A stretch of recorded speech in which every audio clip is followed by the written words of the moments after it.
নবীজি বলছে এই তিনটি কাজ দেখে আল্লাহ আসমানে বসে বসে বান্দার উপরে মুস্কি মুস্কি হাসতে থাকে, আর ফেরেশতাদেরকে ডাক দিয়ে বলতে থাকে, ফেরেশতারা দেখো এই বান্দাদেরকে সৃষ্টি করার জন্য তোমরা নিষেধ করেছিলে, বান্দারা দুনিয়ার জমিনে গিয়ে আমি আল্লাহকে সন্তুষ্ট করেছে, আমি আল্লাহর কুদরতি জবান দিয়ে সে হাসি বের করে ফেলেছে। জোরে কোন সুবহানাল্লাহ। নবীজি বলছে প্রথম নম্বর ওই ব্যক্তির ওই কাজটা দেখে আল্লাহ হাসে যখন কোনো ব্যক্তি গভীর রাত্রিতে নামাজের জন্য উঠে যায়,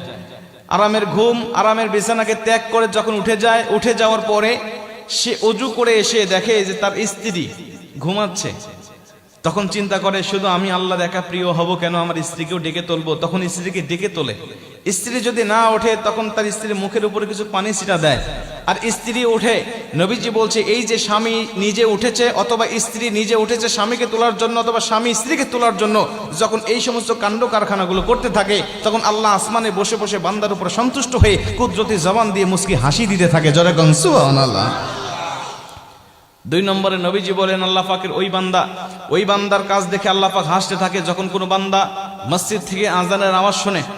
আজানের আওয়াজ শোনার পরে চিন্তা করে আমার নামাজের জায়গাটা হবে প্রথম কাতারে, আমি প্রথম কাতারে গিয়ে নামাজের সাথে শরীক হয়ে যাব, নামাজ আদায় করব। এজন্য ওই ব্যক্তিটা সর্বপ্রথম গিয়ে তাড়াহুড়া করে জামাটা হাতে করে নিয়ে বা গায়ে দিয়ে সে তড়িঘড়ি করে মসজিদে যাওয়ার চেষ্টা করে অজু করে। নবীজি বলছে নামাজের প্রথম কাতারে দাঁড়ানোর নিয়তে বাসা থেকে বের হয়ে যাওয়ার পরে আল্লাহ আসমানে বসে বসে ফেরেশতাদেরকে ডাক দিয়ে বলতে থাকে, ফেরেশতারা দেখো